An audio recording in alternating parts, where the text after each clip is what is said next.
Hello everyone, আপোনালোক সকলোকে Learn and Craft with me channel তুলৈ স্বাগতম জনাইছো। এই ভিডিওত আমি আলোচনা কৰিব ওলাইছো ক্লাস 8 ৰ ম্যাথছৰ চেপ্টাৰ নম্বৰ 2। ইয়াৰ নাম আছিল first degree equation in one variable, অৰ্থাৎ এটা চলকযুক্ত একঘাতৰ সমীকৰণ।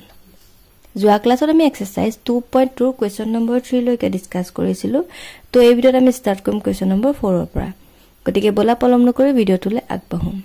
ইয়াৰ আগৰ ভিডিওখিনি যদি তোমালোকে চাব বিচৰা লিংকটো ডেসক্ৰিপচন বক্সত দিয়া আছে। ক্লাস 8 ম্যাথছ প্লে এটা প্লেলিস্ট বনোৱা আছে, তাতে ক্লিক কৰিলে তোমালোকে আটাইখিনি ভিডিও একেলগে পাই যাবা। ঠিক আছে, যদি বিচৰা চাই ল'ব পাৰিবা। এতিয়া চোৱা কোৱেশ্চন নম্বৰ 4 ত দিছে যে the perimeter of a rectangular playground is 280 meter। অৰ্থাৎ কি কৈছে, প্লেগ্ৰাউণ্ড মানে কি, খেলপথাৰ। এখন আয়তাকাৰ, ৰেক্টেংগুল মানে কি আয়তাকাৰ, হয়নে? আয়তাকাৰ খেলপথাৰৰ তোমাৰ পেৰিমিটাৰটো দিয়া হৈ আছে। পেৰিমিটাৰ মানে কি, পৰিসীমা, হয় না? ঠিক আছে, এখন আয়তাকাৰ খেলপথাৰৰ পৰিসীমা দিছে 280 metre. Its length is 2 meter more than twice its breadth। আৰু তাৰ কি কৈছে যে ইয়াৰ দিশটো মানে লেন্থটো পষ্টৰ দুগুণতকৈ কিমান বেছি বুলি কৈছে, 2 মিটাৰ মোৰ কৈছে ন, তো দুগুণতকৈ 2 মিটাৰ মানে বেছি বুলি কৈছে। ঠিক আছে, তো find the length and breath of the playground. তো সেই প্লেগ্ৰাউণ্ড মানে খেলপথাৰখনৰ দিশ আৰু পষ্টটো উলিয়াব লাগে। ঠিক আছে, এখন আয়তাকাৰ খেলপথাৰ দিছে আৰু তাতে তোমাৰ পেৰিমিটাৰটো দিয়া হৈ আছে, পৰিসীমাটো দিয়া হৈ আছে। তাতে তোমাৰ ক'লে যে দিশটো পষ্টৰ দুগুণতকৈ কিমান বেছি, 2 বেছি, 2 মিটাৰ বেছি। গতিকে তাৰ পৰা আমি কি উলিয়াব লাগে, দিশ আৰু পষ্টৰ মানটো উলিয়াব লাগে। ঠিক আছে, এতিয়া চোৱা ইয়াতে আমাৰ লেন্থ আৰু ব্ৰেথটো আমি ধৰি ল'ব লাগিব। ঠিক আছে, এতিয়া চোৱা যদিহে আমি পষ্টটো x বুলি ধৰো তেনেহলে দিশটো আমাৰ কিমান হ'ব, কি বুলি কৈছিলে যে দুগুণতকৈ 2 বেছি। এতিয়া পষ্ট যদি x হয় তেনেহলে দিশটো কি হ'ব, তাৰ দুগুণ মানে কি হ'ব, 2 * x হল। দুগুণতকৈ কিমান বেছি বুলি ক'লে 2। গতিকে ইয়াতে যোগ কি কৰি দিব লাগিব, 2 কৰি দিব লাগিব। বুজি পালানে বাৰু? চোৱা পষ্টটো আমি x বুলি ধৰিলো, গতিকে পষ্টটোতকৈ দিশটো কিমান বেছি বুলি কৈছিলে, দুগুণতকৈ 2 বেছি। গতিকে পষ্টৰ আমি কি কৰিলো, দুগুণতকৈ 2 বেছি মানে twice x + 2 বুলি লিখিলো, যেহেতু পষ্ট হৈছে x। বুজি পালানে? তো এটো হৈ গল আমাৰ দিশ আৰু পষ্ট। এতিয়া আমাৰ প্ৰশ্নমতে আহিব একৰ্ডিং টু কুৱেশ্চন কি কৈছিলে, পেৰিমিটাৰটো দিয়া হৈ আছিল হল। এতিয়া আয়তৰ পৰিসীমা ফৰ্মুলাটো কি আছিল, 2 * লেন্থ যোগ ব্ৰেথ, হয়নে? দিশ যোগ পষ্ট, এটো হৈছিল কি আমাৰ আয়তৰ পৰিসীমা ফৰ্মুলা। গতিকে এটো ফৰ্মুলাটো আমি পাতি দিম। বুজি পালানে? এটা ফৰ্মুলাটো পাতোতে লিখিম যে 2 * l। l টো তোমাৰ কি দিয়া আছে, twice x + 2 আৰু ব্ৰেথটো তোমাৰ কিমান x, গতিকে +x বুলি লিখিলো হল। ইকুৱেল টু তোমাৰ কিমান দিছিলে, 280 মিটাৰ, গতিকে 280 লিখিলো হল। এতিয়া চোৱা এইটো ব্ৰেকেটডাল অতৰাই দিব লাগিব। অতৰাবৰ কাৰণে আমি কি কৰিব লাগিব, 2 ৰে গোটেই কেইটাকে এনেকে আমি পূৰণ কৰি দিব লাগিব হল। পূৰণ কৰা 2 * 2 মানে 2 × 2 = 4, 4x। যোগ চিন আছে যোগ দিয়া, 2 × 2 = 4। যোগ চিন আছে যোগ দিয়া, 2 ৰে x ক কেবা যাব, twice x ইকুৱেল টু 280 হল। এতিয়া চোৱা 4x + twice x equal to কিমান হ'ব, 4 × 2 = 6, 6x + 4 ইকুৱেল টু 280 হল। তো 4 টো প্লাস হৈছে, তাক যদি তুমি সমান চিহ্নৰ ফালে লৈ যোৱা তেতিয়াহলে কি হৈ যাব, 4 টো মাইনাস হৈ যাব, হয়নে? মানে 280 - 4 হল। তো মাইনাস কৰিলে কিমান আহিব, 276, হয়নে? এটো মাইনাস কৰি দিলো হল। এখিনলৈকে বুজি পাই আছা? নেক্সট চোৱা তোমাৰ 6 টো x ৰ লগত কি হৈ আছে, পূৰণ হৈ আছে। তাক যদি তুমি সমান চিহ্নৰ ফালে লৈ যোৱা পূৰণটো কি হৈ যাব, হৰণ হৈ যাব। গতিকে ডিভাইডেড বাই কিমান আহিব, 6 আহিব হল। এতিয়াটো কটাকটি কৰি দিয়া, 6 ৰে কেবাৰ যাব, 6 × 4 = 24 হল। 27 পৰা 24 গল, থাকিল 3, 36 হল, 6 × 6 = 36। তাৰ মানে তুমি x ৰ ভ্যালুটো কিমান পালা, 46 মিটাৰ হল। বুজি পালা? এটো হৈ গল কি ইয়াৰ আনসাৰ। ঠিক আছে, নেক্সট তোমাৰ ইয়াৰ পৰা আমি ব্ৰেথটো হে পালো, সৰি মিটাৰটো এটো ইয়াৰ হ'ব লাগিছিল ন। এতিয়া চোৱা আমি ব্ৰেথটো পাই গলো। এতিয়া ইয়াৰ পৰা আমি লেন্থটো উলিয়াই ল'ব পাৰিম, হয়নে? এতিয়া লিখিবা যে এতেকে length is equal to length to তুমি কিমান বুলি ধৰিছিলা twice x plus 2 গতিকে ইয়াতে লিখি দিয়া twice x plus 2 হল তো ইয়াতে তুমি কি কৰি দিব লাগিব x ৰ জাগাত মানটো পুট কৰিব লাগিব তেছৱা 2 into x x মানে হ'ব 46 plus 2 আছে গতিকে 2 পাতিলো হল পূৰণ কৰা 6 দুগুণ 12 দুই গলিব x 4 দুগুণ 8 8 একে 9 যোগ 2 ঠিক আছে 6 দুগুণ 12 দুই গলিব 6 কে 9 এটা দুইটা প্লাস কৰি দিয়া 94 বুজি পালানে 94 মিটাৰ তাৰ মানে তুমি লেন্থটো পালা 94 আৰু তুমি ব্ৰেথটো পালা is equal to 46 মিটাৰ হল এটো হৈ গল কি ইয়াৰ আনসাৰ ঠিক আছে এতিয়া আমি আহু নেক্সট কোৱেশ্চন নম্বৰ 5 লে Question number 5 to Sailwa. The units place digit of a 2-digit number is 5. মানে কি কৈছে দুটা digit থকা মানে দুটা অংক থকা সংখ্যাৰ তোমাৰ unit place মানে এককৰ ঘৰত কিমান আছে বুলি কৈছে 5 হল The number is 5 times the sum of the digit. Find the numbers. তাৰ মানে কি ক'লে যে সংখ্যাটোৰ অংক দুটাৰ যোগফলটো তোমাৰ কিমান বুলি দিছে 5 times মানে 5 গুণ বুলি দিছে ঠিক আছে তো আমি কি কৰিব লাগিব সংখ্যাটো উলিয়াব লাগিব বুজি পালা তাৰ মানে কি ক'লে চোৱা যে দুটা অংক বিশিষ্ট এটা সংখ্যাৰ এককৰ স্থানত তোমাৰ কিমান আছে বুলি কৈছে 5 আৰু সংখ্যাটো কি হ'ব বুলি কৈছে যে অংক দুটাৰ যোগফলৰ 5 গুণ হলে সংখ্যা দুটা নিৰ্ণয় কৰিব দিছে অংক দুটা মানে যিমানে থাকক তাৰ 5 গুণ তো হ'ব কি সেই সংখ্যাটো বুলি কৈছে ঠিক আছে মানে ধৰা তুমি এটা যিকোনো দুটা ডিজিটৰ সংখ্যা তুমি ধৰিলা ধৰা 25 15 35 হয়নে ইহতৰ মানে একক আৰু দশকৰ সংখ্যাটো তোমাৰ যদি যোগ কৰি দিয়া তেতিয়া হলে মানে তাৰ 5 গুণ হয় বুলি কৈছে বুজি পাইছানে বুজি লোৱা প্ৰথমতে এতিয়া তুমি প্ৰথমতে বুজি লোৱা যে এককৰ স্থান বুলি ক'লে মানে দুটা অংক বুলি ক'লে সংখ্যা আমি কি কি ধৰিব পাৰো ধৰা 15 25 35 হয়নে এবিলাক তোমাৰ কি হৈ আছে ইউনিট ডিজিটত তোমাৰ কি আহি আছে 5 আছে তাৰ মানে এইবোৰ সংখ্যা কি হৈছে এককৰ ঘৰত 5 আছে এনেকুৱা যিকোনো এটা সংখ্যা হ'ব মানে আৰু তো আমি কি কৰিব লাগিব তো আমি প্ৰথমতে কি কৰিব লাগিব একক আৰু দশকৰ সংখ্যা কিটা ধৰি লব লাগিব তো তাৰ আগতে তুমি প্ৰথমতে বুজি লোৱা হা এতিয়া তুমি ইয়াতে তুমি 15 টো পাইছা হল তেতে 15 টো তুমি কেনেকৈ লিখিব পাৰা 10 যোগ 5 বুলি লিখিব পাৰা হয়নে তেনেকে 25 টোক তুমি কি বুলি লিখিব পাৰা 20 যোগ 5 হয়নে তেনেকে 35 টো তুমি কি বুলি লিখিব পাৰা 30 যোগ 5 হল এনেকে তুমি লিখিব পাৰা নৰা বাৰু এতিয়া যদি তোমালকে ভালদৰে মন কৰা এককৰ স্থানবিলাক কি হৈ আছে একে হৈ আছে হল আৰু দশকৰ স্থানবিলাকত কি হৈ আছে চোৱা ইয়াতে তোমাৰ 10 আছে ইয়াতে 20 আছে ইয়াতে 30 আছে তে 20 টোক তুমি কেনেকৈ লিখিব পাৰা 2 into 10 হয়নে 20 টোক তুমি কেনেকৈ লিখিব পাৰা 2 into 10 বুলি হয়নে তেনে 30 টোক তুমি কি বুলি লিখিব পাৰা 3 into 10 হয়নে তেনেকৈ যদি 45 টো আহে 45 টো তুমি কেনেকৈ লিখিব পাৰা যে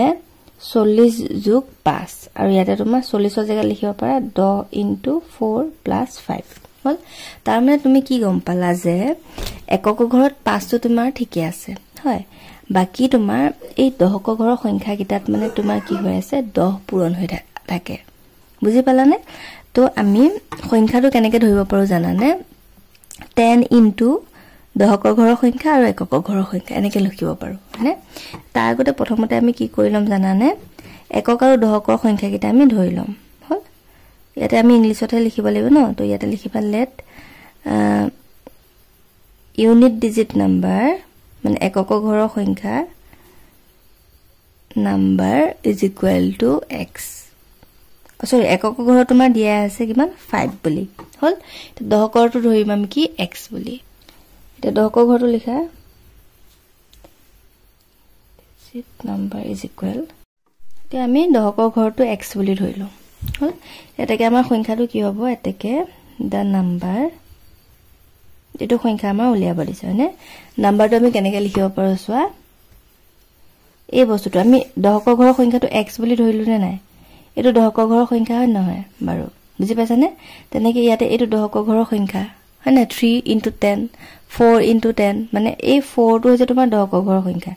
45 হয়নে 45 টোত 4 টো তোমাৰ কি দশকৰ ঘৰৰ সংখ্যা আৰু এই দশকৰ ঘৰৰ সংখ্যাটোৰ লগতে তোমাৰ কিমান পূৰণ হৈ থাকে 10 পূৰণ হৈ থাকে গতিকে আমি কি বুলি লিখিম 10x প্লাস একক ঘৰৰ সংখ্যা একক ঘৰত কিমান আছে 5 আছে গতিকে 5 হল বুজি পালা এতিয়া এখিনলৈকে বুজি পালা নাই বসুৱা একক ঘৰৰ সংখ্যাটো দিয়া আছে তাৰ পৰা আমি দহক ঘৰটো x বুলি ধৰি লৈছো হল আৰু তাৰ পৰা আমাৰ সংখ্যাটো একক ঘৰৰ যেটো দহক ঘৰৰ সংখ্যা কিটা আমি গম পালো গতিকে সংখ্যাটো কি হ'ব আমি নিচে উলিয়াই ললো এটো যদি তোমালোকে বুজি পাইছা এটো কেনেকে পাইছো আমি হেতু বুজি পাইছা ঠিক আছে এতিয়া আমাৰ প্ৰশ্নমতে কি কৈছিলে যে যেটো সংখ্যা তোমাৰ হ'ব সেই সংখ্যাটো আমাৰ কি বুলি ধৰিছো 10x + 5 এই সংখ্যাটো মানে কি হৈছিলে একক আৰু দহক ঘৰৰ সংখ্যাটো যদি যোগ কৰা তাৰ মানে x + 5 ইহতক যদি যোগ কৰা তেতিয়া তাৰ কি হয় এই সংখ্যাটো 5 গুণ হয় বুলি কৈছে গতিকে আমি এই ইহতৰ যোগফলটোৰ লগত কি পূৰণ কৰি দিব লাগিব 5 যেটো প্ৰশ্নটোত আমাক কৈ থৈছিলে 5 গুণ হ'ব বুলি বুজি পালা নে গতিকে এটো 5 * x + 5 বুজি পালা নে আকৌ কৈ আছো সোৱা এই লাইনটো বুজি পালা তো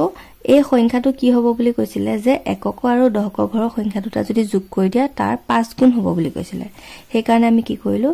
একক আৰু দহকৰ সংখ্যাটো আমি প্লাস কৰি পেলে ইনটু কৰি দিলো 5 হল এতিয়া সোৱা দুটা এটা বুজি পাইছে আৰু নেটা পাৰিবে পূৰণ কৰিছো 5 * x কিমান হ'ব 5x + 5 5 গুণ 25 হল তে x বিলাক বাও সাইডে আনা সংখ্যা বিলাক সো সাইডে আনা তে 5 টো কি হৈ আছে প্লাস হৈ আছে সমানচিহ্ন ইফালে লৈ আহা তেতিয়া কি হৈ যাব মাইনাস হৈ যাব হল তেনেকে তোমাৰ 5 টো ইফালে প্লাস হৈ আছে সমানচিহ্ন ইফালে লৈ যোৱা কি হৈ যাব মাইনাস হৈ যাব হল 10x - 5x = আহিব 5x = 25 টকা ধাৰ 25 টকা জমা 5 টকা ধাৰ গতিকে তোমাৰ হাতত থাকিব ইমান 20 টকা জমা 5 ৰ লগত x টো পূৰণ হৈ আছে সমানচিহ্ন ইফালে গলে কি হৈ যাব হৰণ হৈ যাব হল এতিয়া সোৱা কিমান পালা 5 ৰে 20ক 4 বাৰ গল গতিকে x = তুমি কিমান পালা 4 পালা হল তে x ৰ মানটো 4 পোৱাৰ লগতে আমি সংখ্যাটো উলিয়াব পাৰিম হয়নে নাম্বাৰটো উলিয়াব পাৰিম দেখে the number is equal to 10x + 5 হল তে মানবিলাক ফুট কৰা x ৰ জায়গাত কিমান হ'ব 4 আহিব হয়নে +5 হল কিমান 10 4 গুণ 40 যোগ 5 তে 40 যোগ 5 কিমান হ'ব 45 বুজি পালা নে এটো হৈ গল কি ইয়াৰ আনসাৰ ঠিক আছে এতিয়া আহু আমি নেক্সট ইয়াৰ কোৱেশ্চন নম্বৰ 6 টো কোৱেশ্চন নম্বৰ 6 ত দিছে the length of first side of a skyline triangle is 2 cm more than that of third side ঠিক আছে third side বুলি কৈছে মানে বুজিলা skyline triangle মানে কি বিষমবাহু ত্ৰিভুজ এটা বিষমবাহু ত্ৰিভুজৰ কি কৈছে ফাৰ্স্ট সাইড মানে প্ৰথম বাহুডাল কিমান বেছি বুলি কৈছে 2 cm more বুজি পালানে এটা বিষমবাহু ত্ৰিভুজৰ প্ৰথম বাহুডাল কিমান বাহুত কৈছে তৃতীয় বাহুতকৈ কিমান বেছি বুলি কৈছে 2 cm more মানে বেছি and the length of second side is 5 cm less than twice that of the third side আৰু তোমাৰ সেকেন্ড বাহুডাল কি বুলি কৈছে 5 cm কম বুলি কৈছে then twice the side of the third side মানে তৃতীয় বাহুৰ দুগুণ 3 গুণতকে থাৰ্ড বুলি কৈছে ন 3 গুণতকে কিমান কম বুলি কৈছে 5 কম বুলি কৈছে তো if the perimeter of the triangle is 29 cm determine the length of the side of the triangle অৰ্থাৎ যদি পেৰিমিটাৰটো তোমাৰ 29 হয় তেনেহলে হে বিষমবাহু ত্ৰিভুজটো তোমাৰ গুটেকিডাল বাহুৰ মান কিমান হ'ব উলিয়াব দিছে হল বুজি পালা এটা মই ছবিটো আঁকি লৈছো তেতিয়া তোমালকে ভালৰে বুজি পাবা সোৱা বিষমবাহু ত্ৰিভুজত কি হয় আটাইকিডাল বাহুৰ মান বেলেগ বেলেগ হয় হল এডাল হৈছে ফাৰ্স্ট এডাল হৈছে সেকেন্ড এডাল হৈছে থাৰ্ড হল ইতে এই প্ৰথম বাহুডাল তোমাৰ কি কৈছিলে তৃতীয় বাহুতকৈ কিমান বেছি বুলি কৈছিলে 2 বেছি বুলি কৈছিলে হল এডাল ধৰা ফাৰ্স্ট এডাল সেকেন্ড এডাল থাৰ্ড হল তৃতীয় বাহুডাল আমি যদি x বুলি ধৰো তেতিয়া হলে তাৰ x তকৈ কিমান বেছি বুলি কৈছিলে 2 বেছি বুলি কৈছিলে গতে 2 + x বুলি লিখিলো হল আৰু তৃতীয় বাহুডাল কি বুলি কৈছিলে আকৌ এবাৰ পঢ়া যে দ্বিতীয় বাহুডাল এই তৃতীয় বাহুতকৈ কিমান গুণ বুলি কৈছিলে সোৱা দুগুণতকৈ 5 cm কম টুৱাইস কৈছিলে ন সৰি টুৱাইস বুলি কলে দুগুণ আহিব ন থাইস কলে 3 আহিব তো কোৱেশ্চনটো ৰিলেট কৰি লবা হা টুৱাইস বুলি কৈছে ন গতিকে মানে দ্বিতীয় বাহুডাল তৃতীয় বাহুৰ দুগুণতকৈ মানে টুৱাইস x প্লাস কিমান আহিব কিমান বেছি বুলি কৈছিলে 5 cm কম বুলি কৈছিলে সৰি তো -5 আহিব চোৱা বুজিলা কোৱেশ্চনটো ভালদৰে পঢ়া যে এটা বিষমবাহু ত্ৰিভুজৰ প্ৰথম বাহুডাল মানে এই বাহুডাল তৃতীয় বাহুতকৈ কিমান বেছি বুলি কৈছিলে 2 বেছি বুলি কৈছিলে সেইকাৰণে আমি প্ৰথম বাহুডালকে কি কৰিলো তাৰ লগত 2 এটা যোগ কৰি দিলো তোমালোকে প্ৰশ্নটো পঢ়োতে বুজি চাবা মানে প্ৰথম কোৱেশ্চনটোত কোনটো সৰুটো চাই লবা বুজি পালানে তেতিয়া তোমাৰ ধৰি সৰুটোকে সদায় x বুলি ধৰিব লাগে যেনেকৈ আগৰ এটা কোৱেশ্চনত তোমাৰ দিক প্ৰস্থৰ দুগুণ বুলি কৈছিলে তো প্ৰস্থটো সৰু হয় না গতিকে আমি সৰুটো ধৰিছো সদায় মানে সৰুটো ধৰিব লাগে প্ৰথম বাহুডালে ক'লে যে তৃতীয় বাহুতকৈ 2 বেছি গতিকে আমি তৃতীয় বাহুকে কি বুলি ধৰি ললো x বুলি ধৰি ললো ই x হোৱাৰ লগতে তাৰ লগত কি হ'ব 2 বেছি বুলি কৈছে তো +2 আহি গ'ল হল যেনেকৈ দ্বিতীয় বাহুডাল কি ক'লে যে তৃতীয় বাহুতকৈ মানে থাৰ্ড বাহুডালৰ তোমাৰ দুগুণতকৈ 5 কম গতিকে 2x - 5 কৰি দিলো হল তে ইয়াৰ পৰা আমি কি হল গুটে কিডাল বাহু ধৰিব পাৰিলো বুজি পালানে তে আমি ইয়াতে কি বুলি লিখিম যে let the side of কি আহিব ফাৰ্স্ট